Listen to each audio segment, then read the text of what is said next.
Hello বন্ধুরা, তোমরা সবাই ভালো আছো তো? আজকে আমি একটা গল্প বলবো। গল্পটা শুনে বলবে কেমন হয়েছে। ভালো থাকবে আর খুশি খুশি থাকবে। আর আমার চ্যানেলটাকে বেশি করে লাইক আর সাবস্ক্রাইব করবে। গোপাল ভাঁড়ের গল্প। ছেলেবেলা থেকে গোপাল খুব পেটুক ছিল, খুব খেতে ভালোবাসতো। একবার এক বামুন ঠাকুর গোপালকে শিষ্যবাড়ি নিয়ে গিয়েছিল। সেকালে শিষ্যবাড়ি গেলে গুরুরা যে সেবা যত্ন পেত তাই নয়, ঘরে ফিরে আসার সময়ে কলাটা, মূলোটা, চালটা, তেলটা, ডালটা সহ ক্ষেত্রের ভালো ভালো সবজি যজমানরা সঙ্গে দিয়ে দিত। সেগুলো বয়ে আনতেও তো মুটে লাগতো। সচরাচর শিষ্য বাড়ির কেউ না কেউ মাথায় করে সেসব বাড়ি বয়ে নিয়ে দিয়ে যেত। কিন্তু সে সব গুরু আবার সেরকম ছিল না। এখন যে গুরুর কথা বলছি সে আসলে গোপালকে নিয়ে গেছে মুটে হিসাবেই। আর যেহেতু শিষ্যরা ভালো মন্দ খেতেও দেয়, তাই গোপালকেও যতটা পারে খাইয়ে নিয়ে আসে। এতে পেটুক গোপাল অবশ্য খুশি হওয়ারই কথা। গোপালের আর কি, পেট ভরলে গোবিন্দের নাম, গোবিন্দায় নম। গুরুরাও বোধ হয় বেছে বেছে শিষ্য বাড়ি করতেন। এই শিষ্য বাড়ি তো দেখে শুনে মনে হচ্ছে বেশ রসই আদমি।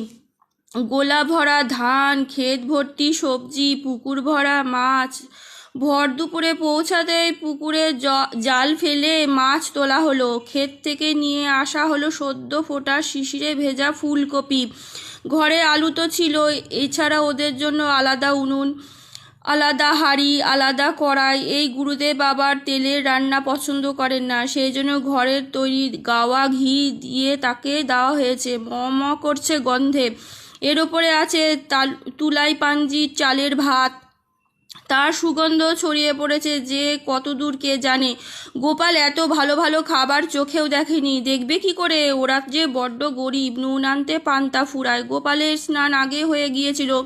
এত সুঘ্রাণ সব খাবার দাবার যে আর তার তর সইছিল না। এদিকে গুরুদেব করেছেন কি, রান্নার বেশিরভাগ ভালো জিনিস নিজের পাতে নিয়েছেন আর সামান্য কিছু গোপালের পাতে রেখেছেন।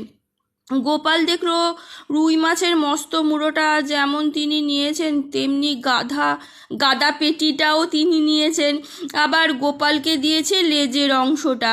এমন মাছের মাথাটা তো আসল লেজ আবার কি থাকে, শুধু কাটা। তা দেখে গোপালের ভারী মন খারাপ হয়ে গেল। গুরুদেবের স্নান সেরে আসতে দেরি দেখে গোপাল মনে মনে একটা ফোন দিয়ে আটল। গুরুদেব স্নান সেরে ফিরে এলে গুরুদেবকে দেখিয়ে গোপাল একবারে গুরুদেবের পাতে আর একবার নিজের পাতটা ছুঁয়ে বলতে লাগলো, ঠাকুরমশাই, কোনটা আপনার আর কোনটা আমার? এই দৃশ্য দেখে তো গুরুদেব চোটে লাল। কি সর্বনাশ, তোর ছোঁয়া তো আমার খাওয়া চলবে না, তুই তো ব্রাহ্মণ নস না। তাহলে মুখ কাচুমুচু করে গোপাল জানতে চাইল, এখন উপায় তো একটাই, এই সব খাবার এখন তোকেই একাই খেতে হবে। আর আপনি আমার আমার গেলাসে কয়েক দুধ খেয়ে কাটাতে হবে। বলে তিনি একটা মস্ত হাই তুললেন। সত্যি সত্যি তিনি খাবেন না। ভাবতেই কেমন লাগছে। আর এখন সব খাবার গোপালকে আর এখন অতএব পাইকে। রুই মাছের মস্ত মুড়োটা প্রথম কামড় বসালো। আহা! আজকের মতন গল্প এইটুকুনি। কেমন লাগলো জানাবে। ভালো থাকবে আর খুশি খুশি থাকবে।